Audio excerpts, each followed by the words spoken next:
Good evening, good afternoon, good morning, wherever you are. This is Benjamin again, and I have some very good news for you. Excuse me. I have finished one of the Porsches, and it's come out extraordinarily good.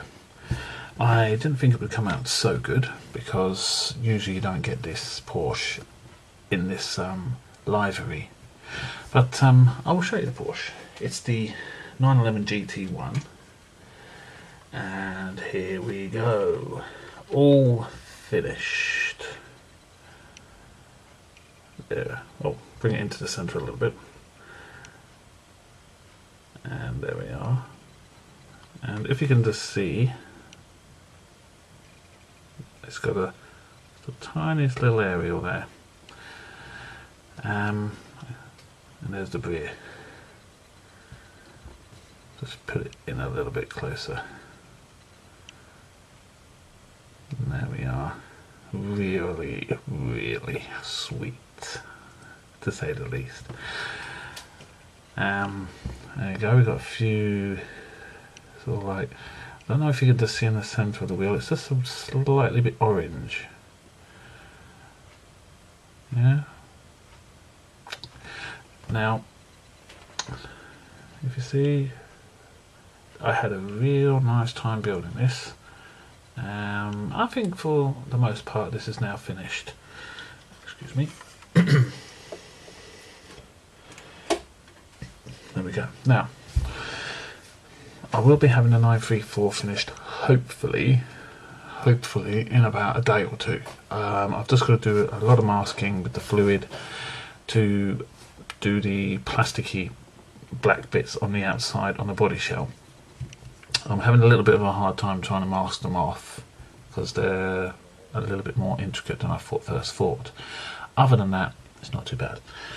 Now, I know I said in my last video I was going to do a review of the Nismo Z-Tune, but I decided against that because I'm just going to build it. I'm having a little bit of a hard time with the main body, so it's going to be longer than I thought. However, I'm going to show you the figure which I mentioned, which is a resin kit. Now this is, for want of a better word, a resin kit which is of an elf from Lineage. Pardon. But I am not going to have it as an elf. Now, this is essentially what it should look like. There we go, see? Not too bad, not too shabby. Really liking the bodice and the look. Now, for the one to the most part, I am going to keep it more or less looking like this. More or less. But as you can see, here's the main body and the leg. The other leg. I'm going to try and keep most of this because I want this to be a sort of a very early Sith warrior stroke lady type thing. There's one of the arms. That's going to be the one which is going to be holding the saber. So a nice bit of detail on. There's a little tiny bit of a work to do on there, but I do like this kind of guard, so I'm going to keep that as much as I can. The hand does need a little bit of work, as you might be able to see between the fingers, but you have to be very careful. And here's the other hand. That's one that holds the head. It's not so much detail on here. You see, that's basically all you got. Now you see, you got a little stubby hole just about here, as you can see. Well, that's meant to have this part on it, but I'm not going to have this part. I'm just going to chuck it. So there we go. Here's the cyborg robot type head. I'm going to gunmetal all this bit here, and the head's going to be sort of a grey, white, dry brush sort of affair. And here, in the base, I'm going to drill out a large hole and somehow try and manufacture a sort of a spinal cord. So we're talking sort of a Predator-esque sort of thing here, with a few wires coming out. And here's the head of the lady. Now, it's very nicely cast, actually. This very nicely cast. It's fairly clean, actually, for basically, which is essentially a knockoff. It's not the original, but it is a really nicely done. The one thing I will say, if you do get this kit, this little stub here, cut it just below the neck, because it won't fit in the body. So that's just something to bear in mind. I've also got a few other bits and pieces. Obviously the rope, or the cord, which is going to go along the bodice, but I'm not going to use that. I've got these little silver chains, which I might use. Oh yes, I forgot this bit, the dagger. Now I'm going to keep this in the kit because it's very sort of like esque of an elf. You know, I can't like that, but I'm not too sure how I'm going to keep it or incorporate it into the kit itself, so I'm going to have to try and figure that out. And here's essentially what I'm going to be doing as the lightsaber. I've already started on that, as you can tell. I've also got these old photo etch parts, which I might use as what they call greebles in the biz. And lastly, I've got, to go with those photo etch parts, these sort of like gold seatbelts for 1/24 scale cars. I don't use them because I just find it a little bit too much of a muchness. But I think they would look very nice as a belt or some such. So that's one of the resin kits. The other one is basically an anime kit of an American show. Now I'm not sure whether it came out in America first or whether it came out in Japan first. I'm not really hyped to this particular show. I was just attracted to the model kit. The model kit itself is not as easy to find as it used to be, and it's essentially that, the anime version of Witchblade.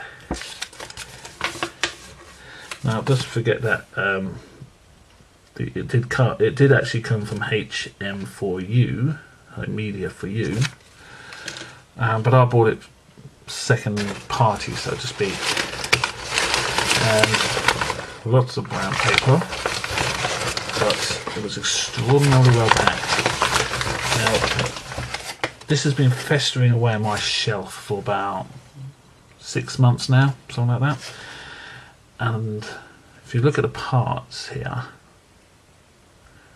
they're very, very nicely cut. I mean, look, that's very nicely cast. And if I'm right, it goes on the leg here,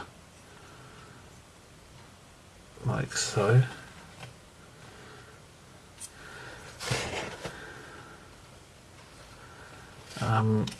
There's gonna be quite a few sort of like issues with this model kit. I mean, I've already had one issue, is that this particular thigh shield, you can tell that is extraordinarily fragile, and when you put the figure actually in, you've really got to be careful, like so, and it's not easy to get out again.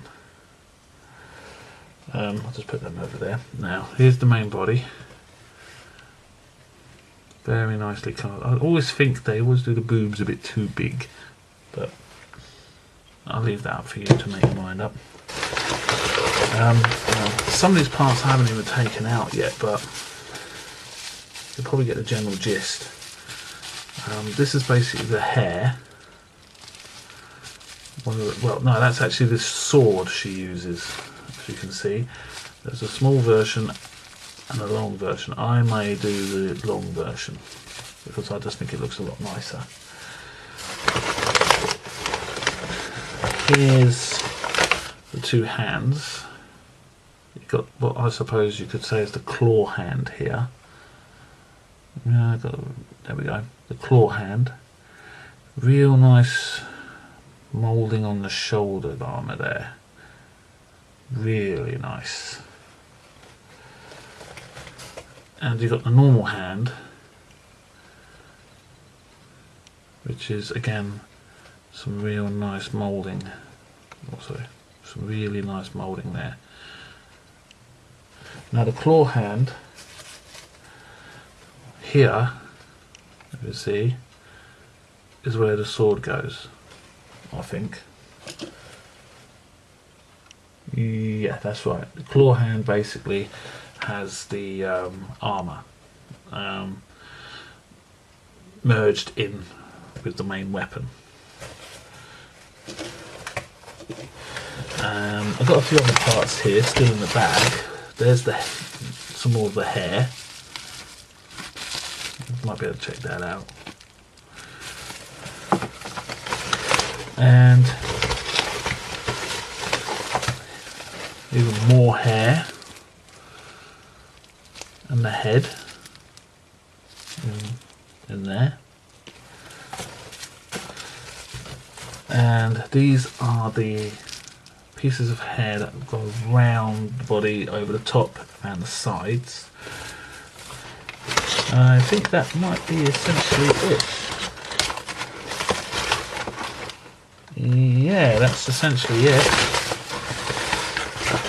I'm just going to chuck this away.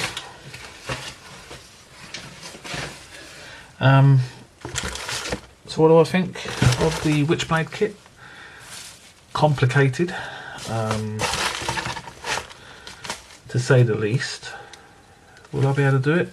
Yes, obviously, otherwise I wouldn't have bought it. Am I gonna get it done in a short period of time? No, because this is definitely not a kit that you can rush in any way, shape or form. For instance, I mean, that leg is not going to fit entirely well, to say the least. And it's going to be a lot of work for the Witchblade kit. I can tell you that here and now, because not all of this will fit